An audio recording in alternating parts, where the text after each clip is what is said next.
예, 시장 진단 시간입니다. 우리만 못 가는 그런 양극화 차별화 얘기를 했고요. 오늘은 또 시장 특이한 게 코스피는 오르고 코스닥은 약간 이런 현상이 나타나고 있는데요. 어떻게 대응해야 될지 또 어떤 트렌드에 집중해야 될지 KB증권 프라임클럽 민재기 팀장님 함께하겠습니다. 어서 오십시오. 네, 안녕하십니까. 시장을 누구보다도 이렇게 잘 분해해서 분석해 주시는 이슈나 수급을 잘 발라내시는 분이 민재기 팀장님인데요.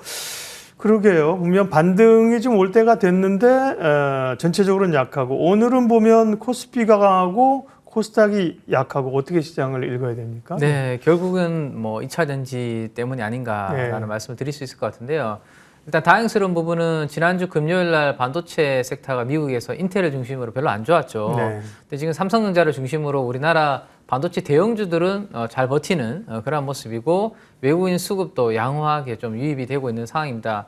코스피 기준으로 한 800억 정도의 외국인 수급이 좀 유입되는 걸로 제가 오전에 확인을 했는데요.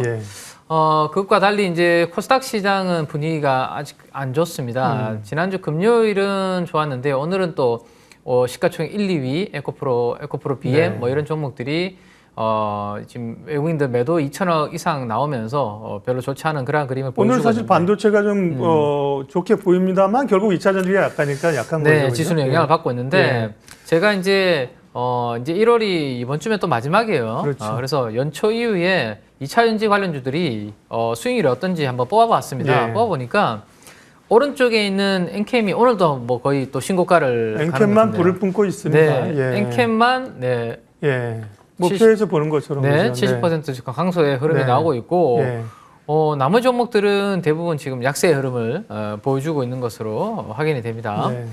그래서 이제 이 부분이 결국에는 좀 시장 안정에 있어서는 중요한 역할을 좀 해야 되지 않을까라는 생각이고 지난주 금요일 날 우리가 시장의 흐름을 생각해 보시면 에코프로 BM 이런 종목들이 전반적으로 다 강했습니다. 급반등했었죠. 네, 급반등했었죠. 그래서 그 분위기를 따라간다라면 지난주에 이제 이런 흐름이 나타났었죠.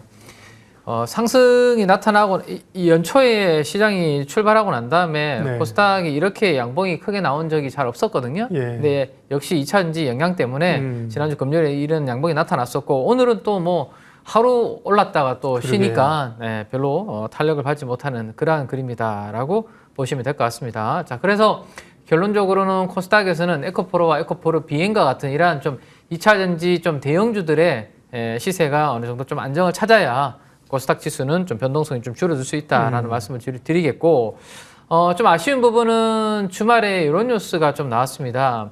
지금 워낙 테슬라도 지금 힘드니까요.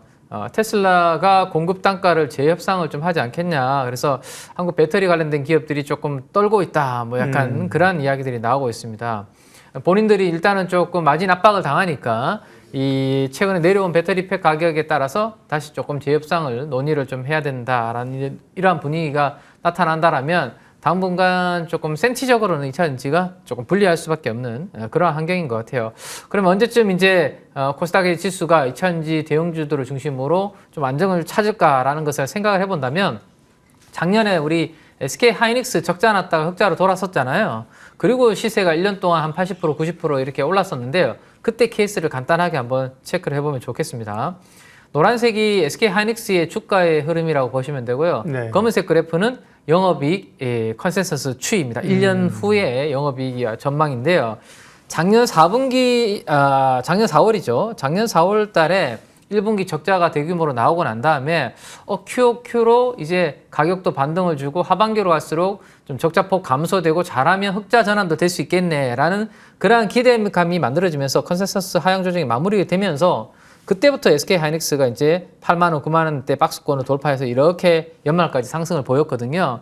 그 케이스를 우리가 감안을 해본다라면 지금 LG 에너지 솔루션 같은 경우가 지난주 실적 발표 나오고 난 다음 아직도 컨센서스 전망치가 하향 조정이 되고 있는 그러한 상황이기 때문에 이 부분이 어느 정도 좀 일단락이 되고 센티가 전체적으로 좀 그러면 2차 전지의 LG 에너지 솔루션이 큰형님이 실적 컨센서스 하향 조정이 좀 마무리된다라는 그런 기대감이 좀 형성이 되면 네. 제가 봤을 때는 전체적으로 좀 바닥을 잡아가는 그러한 그림이 되지 않을까라는 생각입니다. 네. 아직 1분기가 2, 3월이 남았죠. 그래서 2, 3월 동안은 그러한 과정이 좀 더 필요하지 않을까라는 생각이고 기술적으로는 테슬라가 지난주에 아주 큰 갭을 좀 열어둔 상태입니다. 하락 갭이 만들어졌는데요. 저 회색 부분이 네, 갭이 회색 발생한 부분입니다. 거군요. 네, 예. 이 하락 갭을 만들어줬는데 이 부분을 어느 정도 좀 돌파를 해야지만 테슬라도 다시 좀 추세 반전을 기대할 수 있을 것 같고요. 그래서 단기적으로는 반도체와 2차 전지가 좀 시소 게임이 진행이 될 것 같아요. 그래서 2차 전지가 오늘처럼 좀 쉬면 반도체 대형주가 좀 움직이고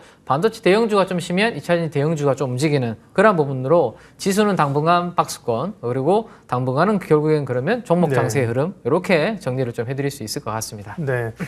그 주도주 얘기하신 말씀하신 것처럼 반도체와 2차 전지의 큰 흐름의 시속 게임, 이제 그 밖의 섹터들 가운데서 약간 중간급 테마나 이슈가 이제 툭툭 튀어 올라오는 거죠. 네네. 뭐 방산, 오늘 같은 경우 이제 바이오 이런 쪽인데요.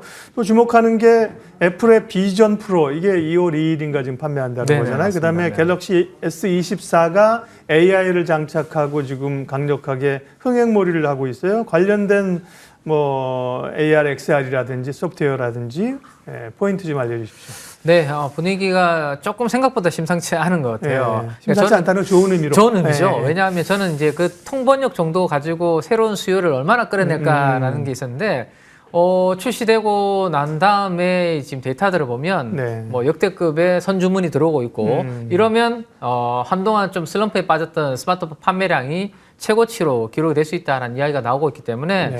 그러면 한번 우리가 이제 기대를 좀 해볼 수 있지 않을까라는 생각이고 스마트폰에서 이제 AI 스마트폰이 그런 바람을 잡아주고 있는데 또 하나 우리 새로운 디바이스가 나오는데요. 원래 이게 없던 건 아니었죠. 메타를 중심으로 이 그렇죠. 오큘러스 퀘스트라는 그런 시리즈가 계속 출시가 됐었습니다. 그럼에도 불구하고 여기에서도 캐즘의 구간이 있었는데요. 새로운 컨텐츠가 없다 보니까 뭐 이게 기기는 나왔는데 기기가 크게 확산이 되지 않는 그런 분위기였는데요. 이제 이번에 애플의 비전 프로와 함께 새롭게 다시 이제 초기 대중화 단계로 이렇게 캐즘을 극복하고 넘어가는 그런 분위기가 지금 이쪽에서는 형성이 되고 있는 것 같습니다. 네. 2차 전지도 저렇게 이제 나중에 되면 좋을 것 같은데요. 그렇죠. 그럼 네. 가는 거, 2차 전지 그렇게 가는 거죠. 네, 갈 수 있겠죠. 그래서 지금 VR 기기가 아마 그렇게 가는 예. 거고, 그러면 이 세 가지 중에서 좀 교집합을 한번 보면 될 것 같아요. XR이 이제는 Q의 성장이 나오는 것 같고요.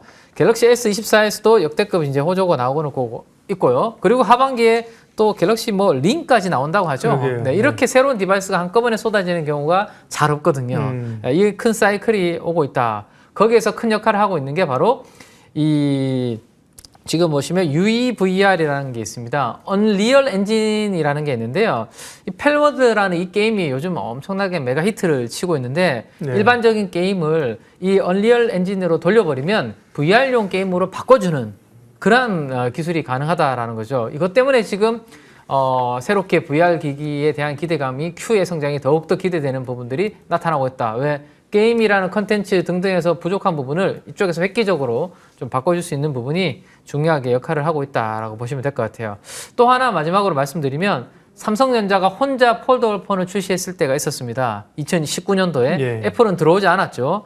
근데 그때만 하더라도 그 아래쪽에 있는 밴더들이 KH 바텍, 힌지를 만드는 회사, 세경 하이테크 이런 종목들이 단기간에 거의 2배씩 이렇게 올라온 경우가 있습니다. 근데 지금은 삼성전자 혼자 하는 게 아니죠. 6월 달에 삼성전자 하는데 그 앞에 비전 프로도 나오고요. 그리고 메타도 중국에 기기를 보급하는 이런 지금 환경이 마련되고 있기 때문에 당분간 XR 기기 관련된 종목들은 Q의 증가에 따라서 멀티플이 확장될 수 있는 그러한 분위기로 좀 들어갈 수 있지 않을까라는 기대감으로 삼성전자와 이런 좀 전에 말씀드렸던 XR 기기와 링의 교집합인 기업은 제가 봤을 때는 드림텍이라는 기업이 있습니다. 드림텍, 네, 예. 드림텍이 이제 자회사로 나무가도 가지고 있는데요. 예. 네, 이런 기업들까지 해서 한번 올해 성장이 좀 나올 것 같으니까 관심 있게 한번 계속 공부를 해보면 좋을 것 같습니다. 네, 그래도 주목할 만한 이슈나 신제품들이 계속 나온다는 게 아주 바람직합니다. 오늘 시장 진단 KB증권 프라임 클럽 민재기 팀장님 함께 했습니다. 고맙습니다. 네, 감사합니다.